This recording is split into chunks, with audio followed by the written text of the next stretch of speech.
then the place where you are is a place where you will always be. Life is what you make it.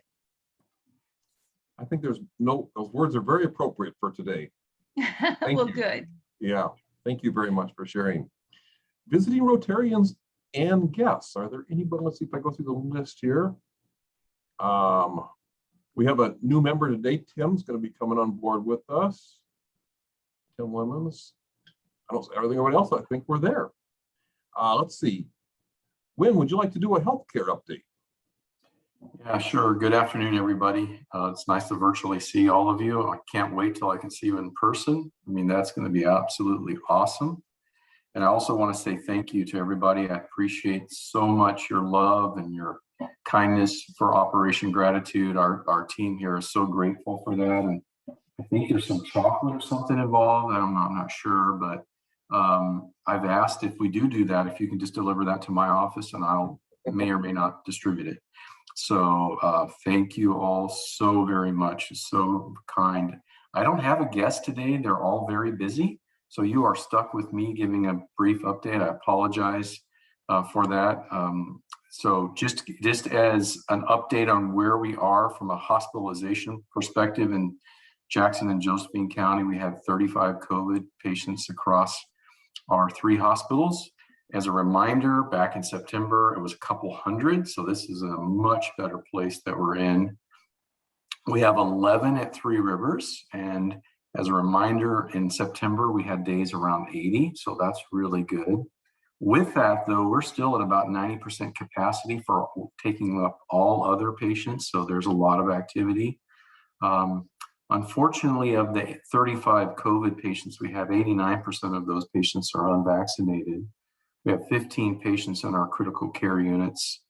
The really sad part of this is there's been 175 deaths at our 3 hospitals in the last 90 days, and more than 50% of those are in Josephine County, so it's very sad, very difficult. 86% of those patients are unvaccinated.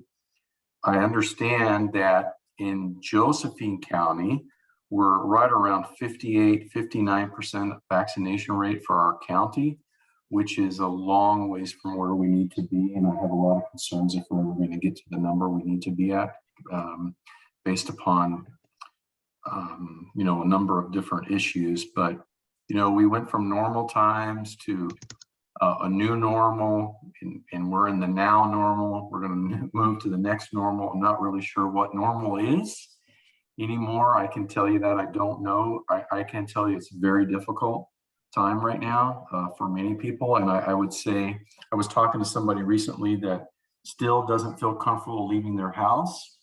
And I was a little bit worried about them and their social network and how they're making connections with other people, and made my heart very sad that, in talking to this person, they just didn't feel comfortable really making connections with anybody. And so I just encourage all of us that if we have family or friends or loved ones that are still feeling unsafe, consider reaching out to them and connecting with them, because well-being is a definite concern. Everyone's well-being is very, very concerning, because we're still in this time of whatever time this is. So please check in with those people that you love and care about. It'll matter a lot to them. So thank you all. I don't have it. Like I said, I don't have an expert speaker. I apologize. I'll work on trying to find somebody for next week if I can. If you have any questions, I'm happy to answer those. Well, I think the only place you're wrong is when you said you're not the expert, because I would differ with you on that. We so much appreciate you sharing the information coming from the hospital and Asante and everything that you're doing personally to keep us safe. And I would consider you an expert. Well, that's very kind. Yeah, when Jim Lefebvre here, I would consider you an expert too, and a leader in our community. Thank you very much for your service, and all the people at Asante. I had a question, a little bit unrelated, but it's coming up this week. Does Asante anticipate a lot of health workers leaving employment? That's a great question. And, interestingly enough, over the last, since the pandemic, across healthcare in America, 18 to 20% of healthcare workers have left the industry, and have left the industry likely for good. So even prior to the mandate, we were very concerned about healthcare workers leaving. And, you know, if you go back to March at Asante, we had 400 and some positions open, then it went to 500, then 600. And today we're over 750 job openings at Asante, which is unbelievable. So we are literally meeting every day to try to determine what the potential loss is. I can tell you that we've already lost some people that have just decided they're leaving, and not necessarily due to the mandate. They want to do something different. But we're also seeing that in almost every industry in the country. And some of you probably have read articles recently about the Great Resignation, things like that. And I think for the first time in the history of America, article I just read, 40% of people leaving their jobs don't even have another job to go to. And so it's just, this is unprecedented time. So Jim, I'm not giving you an exact answer. I mean, we're literally meeting at 1 o'clock we're meeting almost around the clock to make determinations about this type of thing. Wish I had a better answer for you, but we are going to lose people. Absolutely. We've already lost some. We're going to lose more. It's very sad. I just talked to somebody that's leaving just about an hour and a half ago, and it took every fiber in my body not to break down into tears. This is a beautiful person, but they've decided to leave healthcare. So. Thank you, Win. You're welcome. Any other questions for Win? Okay, well, thank you very much. Appreciate everything that you're doing, Win. I know it's an incredibly challenging time. Valerie, for the City Council update. Yeah, we have the same issues actually going on in terms of keeping people around to work. We are running lean here at City Hall. We have people who are standing in place until we can find a replacement, which is wonderful that they're not just running off, but we are looking for a finance director. We're looking for a park superintendent. We're looking for legal. We're looking for a principal planner. I mean, you know, I know that our police department has had issues trying to get people up and running, and with COVID, they have some people, but they haven't been able to send them to academy. So there's just, you know, it's affecting everybody. And I can only tell you, when you see your police officers out there, I want you to thank them as well, because they are under a lot of stress right now with the homeless issue that we have going on in our parks, as well as the parks people who are trying to keep our parks clean. There's a lot of people right now who don't want to go down to our parks, and it's sad. I mean, it's very sad. So we are working within the bounds of the lawsuit that we're under. In terms, we have to allow people to rest in our parks because we don't have anything else. We are working kind of behind the scenes to see if we can indeed get a urban campground. So that, I know, Jim, you asked about the urban campground. We recognize as a city that's really not our business to get into. We do know that there's a problem. We do recognize that if we have something, we probably have that's better than having nothing for the people who have needs in our community. So we are reaching out and working with All Care to come up with an alternative, having them come forward and perhaps giving them a grant to purchase some land, and they'll contract with Rogue Retreat.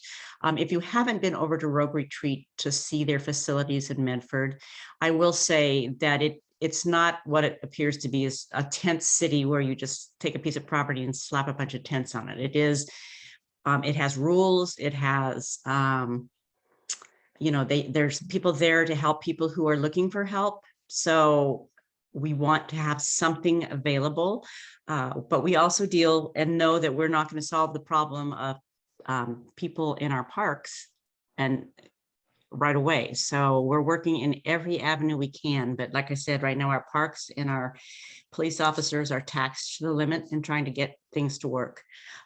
Nothing really big. We did have on our meeting to do a resolution to direct allocation of money to the urban campground on Wednesday. We put it off a little bit just because we want to make sure that legally we're doing it right.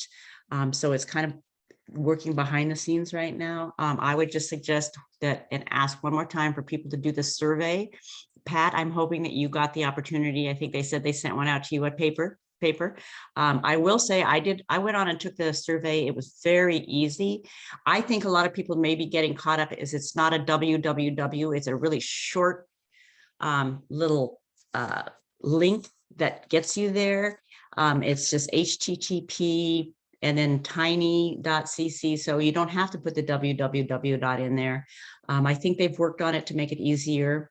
And as a business, you also have the right to fill it out as a businessman as well as a resident. So we are really looking forward to getting those back. Everybody has their own unique code so that we can sort them and take a look at, who wants what and separate the businesses from the regular residents. It is available in both English and Spanish. So that's where we are with that. And we are also at the same time running a survey with our downtown merchants about what direction we want to go in setting up parklets. They will be closed as October, the last week in October. They'll be shutting down, but we really do want to do something more permanent. So we're looking at where to go with that. And yes, Pat mentioned they will send you a hard copy. If you call the number, they will send you a hard copy with your code on it. And that code is important. So if you, the number is, I'll put it in there, 541-450-6035, and they will send you a copy if you don't want to do it online. So unless there's any questions, I can see Todd mentioned that our 911 is down 50%. It is sad, but we're plugging along. Okay. Well, thank you very much. Any questions for Valerie? Okay, well, thank you. One, above my desk, I've got this sign that says my one word for this year is adaptability. And that goes true because we're going to change things around a little bit for the meeting because our speaker today, who we know well as a club member, and is going to be talking to us today about the Four-Way Community Foundation and what that name represents and what they do in the community. And, we have many current and past Rotarians of our club that are very well associated with the Four-Way Community Foundation as board members or donors. And so we'll come back and we'll do, after Kate's program, we're going to do the Rotary informational updates as far as what's going on in our club and everything. But Kate's got a 1 o'clock appointment. I want to respect that so she can make sure that she makes her appointment. So Kate, the floor is yours. Thank you. Thanks, Steve. At 1 o'clock, I'm going across the street to give blood. So you all implored us to give blood, and I'm doing that. So thank you for your flexibility in making that possible for me to get over there and do. So I want to talk to you today about the Four-Way Community Foundation and what it is, and it's yours is really what's so important, is that a community foundation is a precious thing for a small community our size to have, and many of them don't, and we do, and that is really special. So Four-Way was started, no surprise, with the name in Rotary. The Rotary Club of Grants Pass started it in 1975, and it started with just a dream to have a perpetual way to support our community, and it started with, then they set up all the articles of incorporation and everything, and then it took a few years, and in 1982 they did a fund drive that yielded $50,000, and that was a lot at the time, and now we maintain a corpus of $11 million for our community. And so what we do with that is that we build our community through local philanthropy and through the support of our local nonprofits that drive so much of what makes this a great place to live. And we help local people craft gift language so that when they give back to their community, that gift sustains their vision in perpetuity. And we can do that on a basis where we really know our local community, and our board is made up of 12 very local people.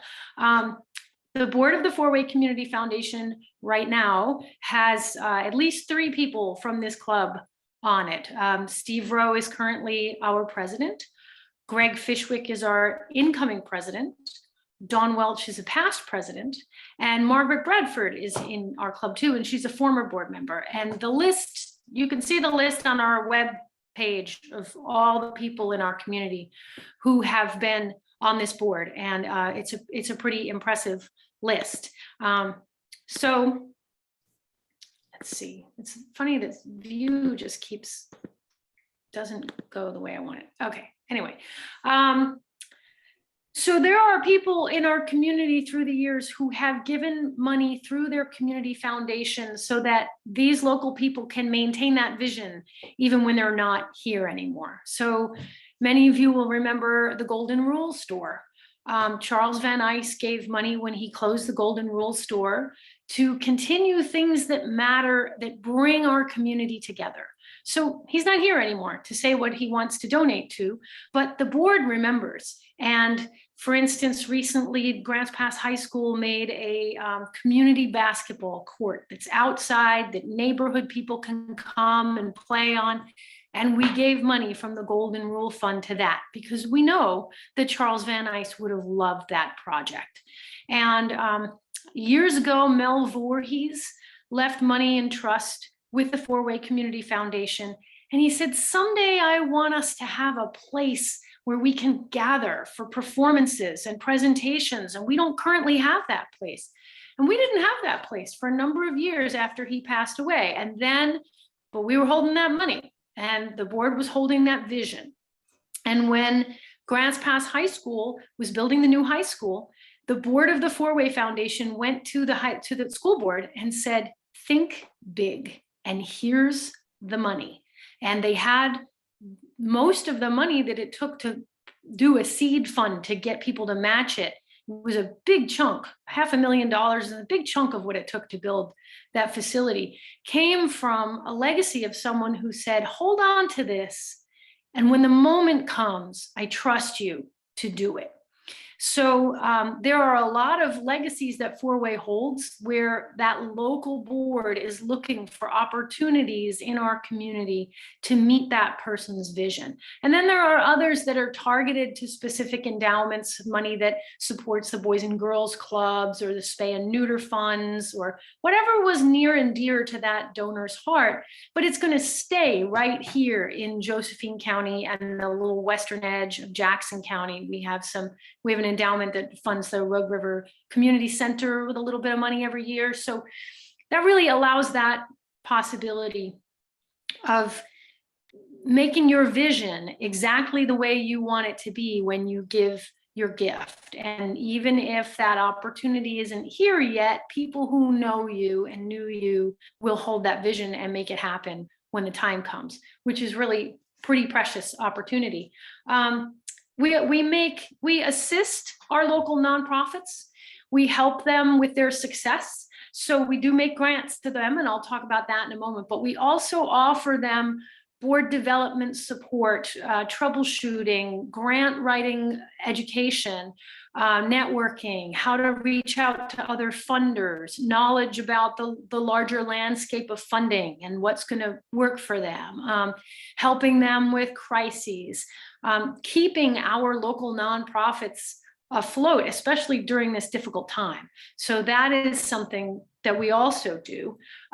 We offer managed funds. So a number of our nonprofits have some reserves, and they don't have a Schwab account to put it in. They can't invest it. They could invest it, but they're not going to get the kind of returns that Four-Way is able to get. When you've got $11 million, you have access to much more higher level investment management. And so we can hold managed funds for nonprofits, and they get to see the kind of returns that we're getting, which are a lot higher. So we have a number of those. And then we make grants and distributions every year. So this year, the Four-Way Community Foundation gave over $400,000 back to this community in the form of grants and donation and distributions. So the distributions are things where people set it up, like every year I want this to go to the Historical Society, or every year I want this to go to the Boys and Girls Club, for instance. But the grants, we have two pots of granting money. So one of them is called the Rose Douglas grants. Rose Douglas had a developmentally disabled son, and she moved here. And at that time, he couldn't even go to public school before we had 504 in the Americans with Disabilities Act and his civil right to go to school. So at that time, he couldn't even go to school. And she helped start Aspire and a number of other services that would help kids like her son. And when she passed away, she left her estate to first care for him, and then after he died, the money came to Four-Way to make grants to organizations that help people like Gary. And so we fund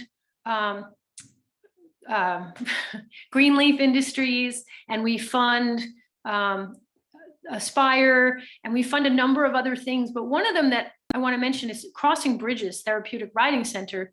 An opportunity like that did not exist when Gary was being raised by Rose. She couldn't even imagine that there would be therapeutic riding with really well-trained people who are teaching essential skills in a way that makes those kids' hearts sing. But when she left that money in the care of Four-Way, there was a board of 12 very local people who looked out for opportunities and said, Rose would love this. Let's help this get off the ground. Let's fund this. And it's now really thriving. And there's a Rose Douglas grant to support it every year. She would have loved that. Then our other granting fund is bigger, and it's our community grants. And they're up to $10,000 in capital funds for nonprofits. And one of the reasons we do capital grants is a lot of times when you're busy out there doing your service, you simply can't find budget money to fix the roof or to get a chair that isn't hurting the back of the person who sits at that desk. And so by Four-Way providing things like improvements to parking lots and access ramps and security systems, we're able to build the nuts and bolts of those nonprofits. Yeah, replace all the windows, Serena said. We just replaced windows over there. Thanks, Serena. Some of those things would get neglected, and we would lose the strength and infrastructure of our nonprofit community if we didn't have a source. Those are not things that a lot of funding sources really find attractive and want to fund. But Four-Way is literally building our community from the ground up. And so we are providing those really nuts and bolts support for our nonprofits. And then, sometimes they come to us and say, hey, we really need operating support. And I said, well, we don't do operating support outside of Rose Douglas, but we do grant writing assistance, and we do networking, and we write letters of support, and we can help you find that operating support. And so that's been going really, really well. Let's see, somebody said, can you tell me more about the Therapeutic Riding Center in GP? Yeah, I would love to. I will send you some more information about that. It's called Crossing Bridges Therapeutic Riding Center, and it's run by Jennifer Clark, and it's up in the Merlin area, and it's gorgeous. It's really clean. Everybody's really well trained.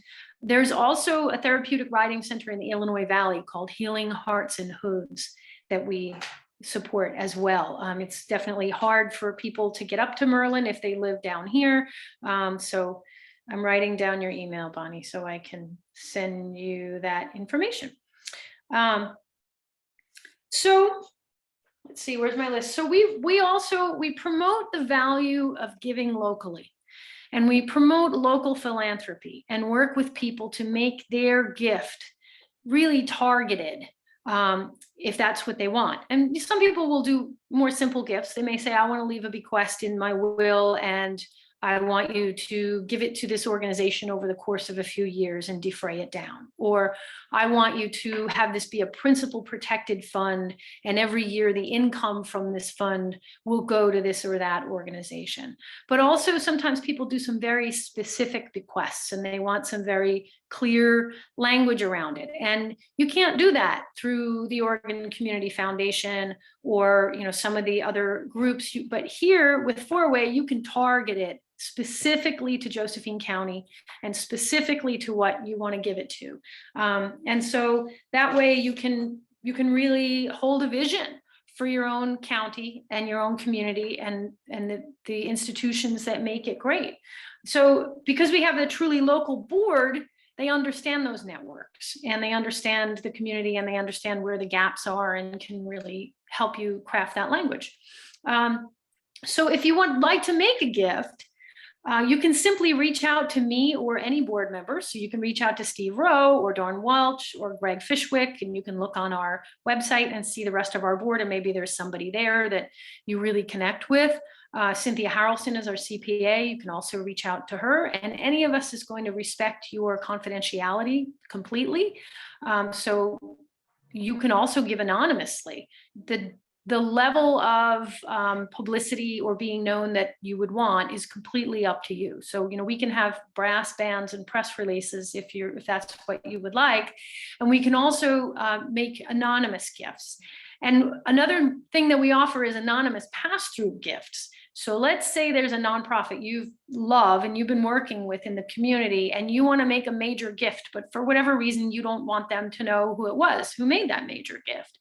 You can give it through four-way, and we can write a piece of language, legal language, that we are going to give it to that group, and they will not know who it came from. And the only place where your name would be is in the under lock and key portion of our 990. So it could be subpoenaed, but it will not be publicized in any way. So people can make anonymous gifts. They can make pass-through gifts.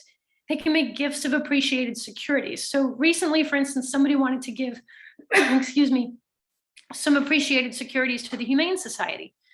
They don't have a Schwab account. That's just not something that they do. But we were able to take those securities and pass them through. We have that capacity for our nonprofits. So if you want to make a gift of appreciated securities to any nonprofit, really, but we focus on locally, we're trying to help you do that locally. You can utilize the Four-Way Foundation to do that. So also, I really want you to know that we also celebrate the volunteers who've built our community over the decades. And every year we have a celebration of community spirit. And ours is coming up on Thursday, November 4th from 6 p.m. to 7:15 p.m. We are really trying to keep that down to that 1 hour and 15 minutes.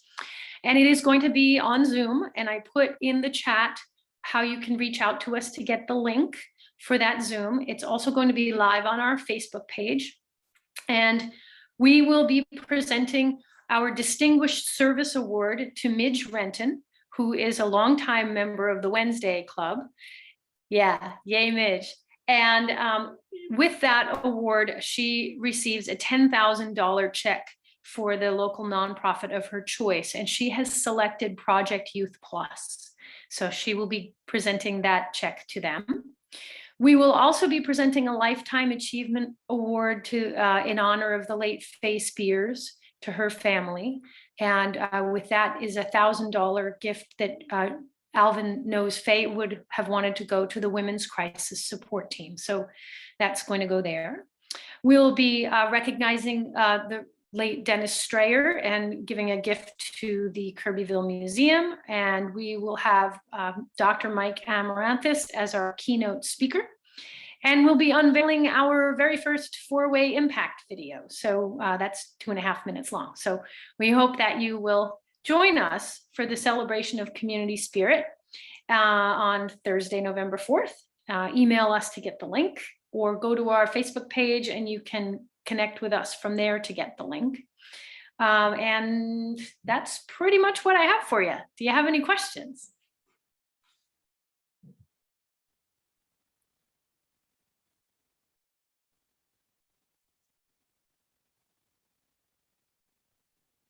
Any questions for Kate? Thank you. Yeah, Four-Way is a place near and dear to my heart because there was a person that was a founder, kind of the Four-Way, but he was really, really involved, Taylor Reedy. And actually, when I purchased my home from him, Christy and I did, when he went to the manor, he's since passed on, but he was a professional fundraiser for the YMCA in California, in Los Angeles, California. And he came up here, and there's many things that he started in the community that I can think of our living room, that he had many community organizing projects. And one of those was the Four-Way Community Foundation. Okay. Well, thank you. Well, and appreciate your giving blood, supporting the community in different ways. Okay, so now we'll continue with the rest of our program by our regular scheduled programming by picking up and let's see, Operation Gratitude. Bev, are you there? Yes, I'm here. Great. Okay, so the mission this time was giving chocolates to leadership at Asante and getting cards from all of our Rotarians and Interact. So we got 44 cards from Rotarians, thank you cards. And we received 28 from the interactors, and which just made me tear up a bit, but it's easy to do. And they put messages like, you know, your hard work doesn't go unnoticed, and thanking them for their dedication. And so they took the time, and they were signed by like 13 different interactors. And DeLynn got that all together, and they had their first meeting, I think yesterday or the day before, and they got that done. So we are going to have plenty of cards for this mission. And so Jan and I will be, she's picking up the chocolate today, and we'll be delivering it tomorrow to Wynn's assistant. So very thankful for all of you guys getting that done. Everybody came through. Thank you.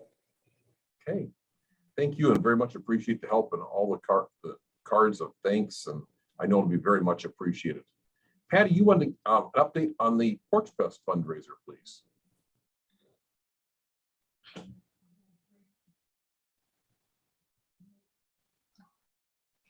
Okay. So we're doing pretty well on the Porch Fest fundraiser. We're about halfway to our $10,000 goal. So I did put in the chat where you can get me the money or drop it off. It ends on next Wednesday. Everything has to be in on next Wednesday. And although we said on the ticket that we would have the drawing on the 20th, I think we should do it in Rotary next week. Add to a little bit of excitement. So we can maybe plan that into schedule next week. Okay, well, thank you for all your help to make that successful. I know it's another word of adaptability as far as Porch Fest and how we've had to adjust to that. And thank you for making that successful, because we all know that the needs of those nonprofit organizations that we are helping, their needs are probably greater than ever in the community. So appreciate everybody's interest in making that happen. Jody, Backpack, do you want to give an update on the Backpack program? I can get myself to unmute. Yes, I was a little concerned. I kind of had gotten a little behind the 8 ball compared to when I normally start ordering things. And then when I got on and started trying to locate the backpacks, et cetera, from the company I always get to, they were sold out of like everything. And it's like, oh my gosh, you know, I was just panicked. And so luckily they had a little chat spot where I was able to put my information in. They contacted me as soon as they got the stock back in. I got them ordered that same morning. So we've got our backpacks on the way. I've already received the stuffed animals. We've got socks and gloves already here that have purchased. I'm waiting on the face masks for the kids. Laurel Sampson has already gotten the books for us. Devamine is getting toothbrushes from All Care. Lutz is going to talk to Dutch Bros again, see if we can get some more of the hot chocolate cards, you know, for the kids. AMR is going to provide us with coloring books and crayons. And one of the nicest things too is Grocery Outlet is going to be supplying $1,000 worth of food to us again this year. So our actual purchase for food will just be whatever we end up needing above that $1,000. So that's going to be a huge support. But yeah, things are ordered. Already received a bunch of them.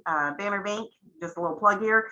We've already donated $250. So guess what? We're open for any of you to donate to the backpack program, which might help us be able to get additional items that we find that we might need. But anyway, I'm excited. It's coming up. It's hard to believe we're already almost into November. So when we get a little bit closer, I will see about scheduling our backpack stuffing day. And of course, everybody will know Delenn's already starting to call the schools to get things lined up there. So we're on a roll, just coming up. Thank you, Jody. And I can tell you from talking to Christy at night that there's very many kids in need right now, children in need, and they'll be very much appreciated. It's kind of heartbreaking to hear some of the stories that are happening about in the community. So it's really an important project for our community to help the students succeed in the school. One of the things I put in there, last week we had our Polio Plus presentation, and that was a really great presentation. And in the Navigator, I put a link in there to become a member of the Polio Plus Society. This is actually Polio Plus is October 24th. And on the side of the outpatient or the urgent care building, outpatient center at Asante, Three Rivers, we're going to have the End Polio Now displayed on the side of the building, like we have in previous years on October, I think it's 22nd through the 24th on those evenings. The 24th is actually World Polio Day. So I thought for a Rotary Minute, share a few thoughts about Rotary and the Polio Plus initiative. But Rotary's been working to eradicate polio for more than 35 years.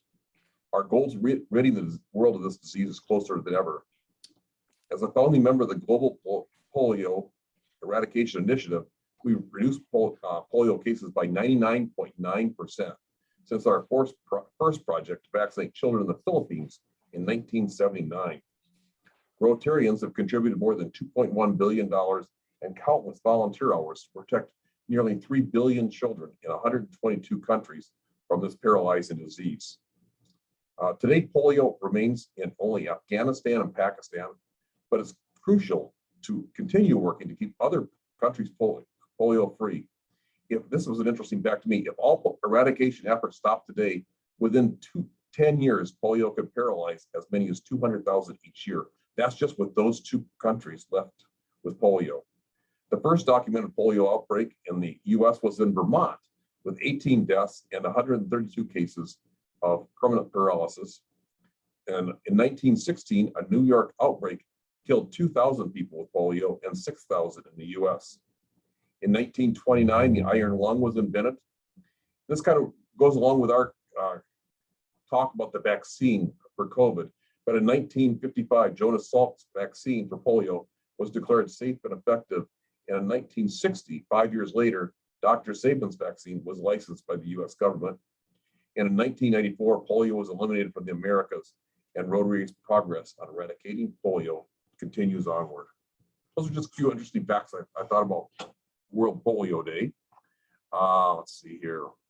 One of the things on October 31st, which is Halloween from 12 until 4, so noon until 4 at Foundry Village. And this is going to be an opportunity in a couple different ways. One of the things we want to do is celebrate the Foundry Village because it'll basically be done at that point, working hard to have new residents. And it'll also be an opportunity for us as a club. At 2 p.m., the district governors, the past district governor, as well as the current district governor, are going to be here to make some certificate awards and awards to Rotarians. And so we'll kind of consider that a club meeting. I went down today to Wild River Pub and I got the button box, and kind of it's interesting because I know I'm going to have people that went from a red badge to a blue badge, and so I was going to get that box all organized, and I'll bring that to because many people we haven't seen as Rotarians, we may not know who they are, the members of our club. So we'll kind of consider that an in-person club meeting. So if you're able to put that on your calendar for Halloween from 12 to 4, please do so. And speaking of new members and red badges, we do have a new member today, Tim Lemons. And I'll tell you, I don't like doing, I would much rather do this in person, but we have Tim's red badge here, as well as his Rotary new member kit. So what I'm going to do is I'm going to bring all these stuff down. Hopefully some of the members, the newer members, can come to the fellowship event on Halloween, and I'll get these new Rotarians kits to you. Tim, do you want to say a few words? You're a returning member, and for those that don't remember you from bring you up to date as far as what's going on in your life. Yeah. How you came back to our club. So, Well, can you hear me okay? perfect. All right, thank you. I took a few years off, or a couple of years away from the club, just because I went back into the construction field. And so I just didn't have the time to commit. And if I'm going to do something, I like to make sure I commit. So stepped away, and I'm so happy to be back because I am back running my mortgage company with my wife, and we are so happy. And now I have some time. I can move around. So, and I'm happy to see a lot of new faces, a lot of old faces, and looking forward to being able to see everyone in person. Well, welcome. What would you say your passion for Rotary is? What's your interest level in Rotary? What's your interest in Rotary? When I first started with Rotary back in 2003 or 2002, I can't remember, as a business owner, I needed help, looking up to someone. And I found that I could go to like-minded individuals and just get help, with something I was doing in my life or my business. And then it just led to community, helping the community and giving back to the community, and working with the, fellow friends in Rotary. It was a great adventure for me, and I always enjoyed it. I miss stepping away. And I just enjoy hearing what's going on with the community and how we can help and be part of that. Thank you. And we're glad to have you back. Thank you, Steve. Hopefully we'll be back to in-person meetings. I know I'm going to bring that subject up. I don't know what that looks like. I want to bring it up at the board meeting at the end of this month to see if we're getting any close. I know we're getting closer to see what that looks like. Thank you. You bet. Does anybody else have anything that we need to discuss or make announcements for regarding Rotary or the projects they're involved in before we move into Happy Bucks? Can I just mention that Jan also received a bunch of checks from for Operation Gratitude, and I don't know that amount, but thank you everybody for donating to Operation Gratitude for that. Great, thank you. Okay. Patty Toronto has an October 15th birthday. Happy birthday. And let's see, first. See who's gonna Kelly Moody. You're gonna be doing Sergeant at Arms, I believe, this week. You're filling in for Tommy Drake. Is that correct? I am. Great. So yeah, Tommy's on her way to I saw Mel on here. I think it's her nephew's wedding. So anyway, yes, I'm covering that. Boy, we have a lot to be giving Happy Bucks for today. Happy Bucks, and I hope we don't have too much for Sad Bucks. And Gina Marie, if you would put that PayPal link in, thank you. And so Happy Bucks. I'm going to start out giving $10 in Happy Bucks for the 2 kittens that we adopted, who just are completely crazy and wonderful. And we just enjoy them so much. So my Happy Bucks are for them, but also for the animal shelter that we rescued them from. Okay, I'm looking for hands. And I see one with Bonnie. Hi, I'm going to donate $50 in Happy Bucks, but specifically for the backpack program, if that's okay to do that. That is wonderful. Okay, great. Absolutely, and well needed. Deb. You're muted, Deb.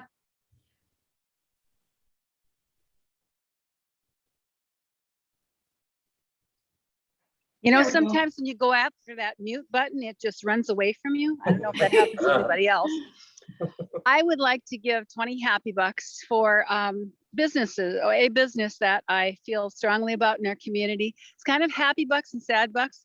Barking Moon Farms is our CSA provider out here, and they're on Thompson Creek Road. And this past Monday, the weather was a little rougher on the summer plants than we would have liked it to be. So we have to say goodbye to some of those things. But he's kicking up his CSA for winter, and we'll have those warm winter vegetables and root crops that make for comfort food. So happy bucks for Barking Moon Farm. Another wonderful business that does things organically, and that's good for us. Thank you. Oh, that's wonderful. Okay, do I see, looks like Brenda. You got your hand up, Brenda? You're muted. There we go. Okay, great. So I want to give 45 happy bucks. We just celebrated our 45th wedding anniversary, and we gave each other a new puppy for our anniversary gift. So I'm now the mama of a new baby that it's lots of work, but lots of fun. So $45, and I'll take it to Steve this afternoon along with my money for my wristbands. Oh, that's wonderful. Thank you. Speaking of wristbands, yes, and if Patty Hansen would please put that address in the chat again of where to send money for the wristbands, okay? So moving on, do I see any other hands up? Okay, this is your last call. Anybody else have new puppies or kittens or something that we're celebrating today? Okay, Leonora, you're muted. You're still muted. I was having the same problem Deb was. I'd like to give 21 happy bucks. It's a representative amount for each of my grandchildren that I was able to visit. And they're all doing fabulously well. And I feel incredibly blessed. My family's doing so well during this rough time. They haven't had any repercussions, and God has been good to us. So since I'm going to be giving you $200 for my wristbands, I'm only giving you 21 happy bucks for the extra stuff. You know what, Leonora, it's so wonderful to have you back. Oh, thank you. Yes, and I'm also a little jealous that you got to go on that wonderful trip that you did. And yeah, so we're very grateful to have you back. Well, next time you have to come with me. I'd love to. Bev Walker. I wanted to give 20 happy bucks for our police force and all that they're doing, and sort of sad that they're running so short, and I hope things get better for them. Thank you. And it's a real concern with what they have to be going through, short-staffed. Yeah.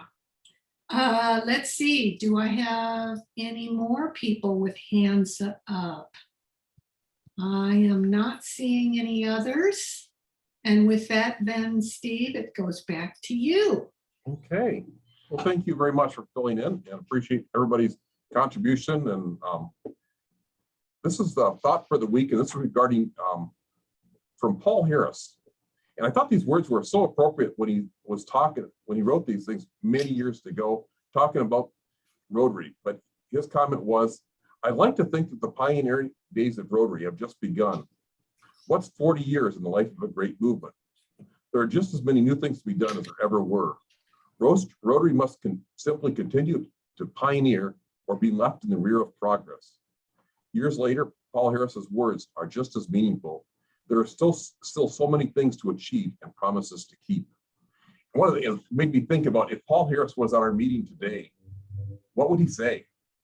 You know, or see what's going on with Rotary and the changes that have evolved. And I think you'd have to be very, very proud of what's happened in Rotary, and each one of you as Rotarians and the differences we make in the community. You know, I see today, you know, these challenges that Wynn talked about and that Valerie talked about with the police force. And, you know, there's so many things going on that we'd look upon maybe negatively, but they're also challenges. And my dad always talked about this, as trouble is only opportunity and work close. And I think as Rotarians, work close are what we've done through the work we've done at the Foundry Village and collecting chocolates and making a difference. And I just want to say thank you to each and every one of you for making that difference in the lives of others for our community. So with that, we'll adjourn the meeting, and I'll see if I can.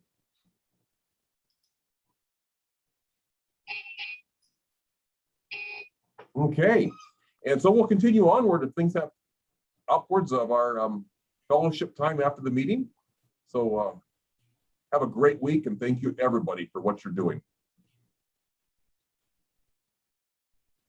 Thanks, Steve.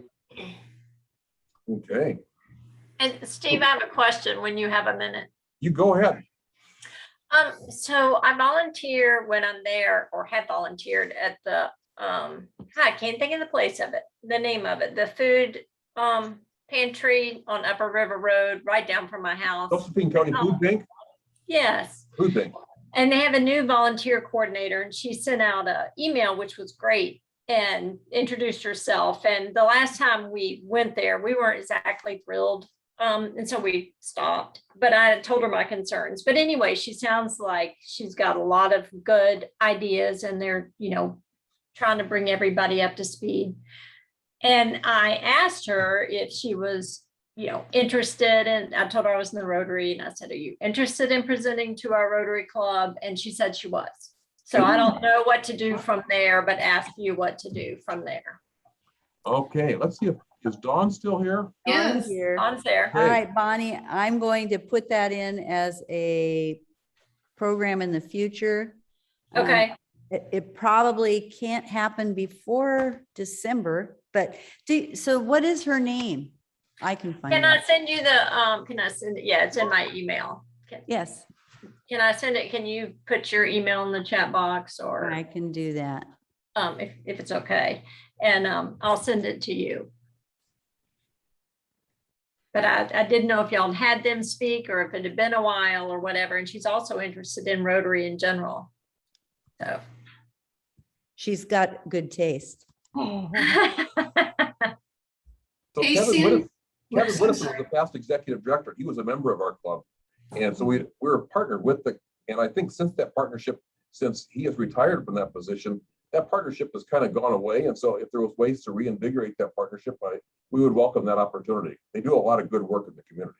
They really do a lot of good work. It was just the volunteering had some problems, but that's, neither here nor there. It's a great organization, and they do a lot of good work. And I think they're rebuilding their staff, and, trying to make things more efficient and better. So, Bonnie, have you had any opportunity to talk with Jan Jones?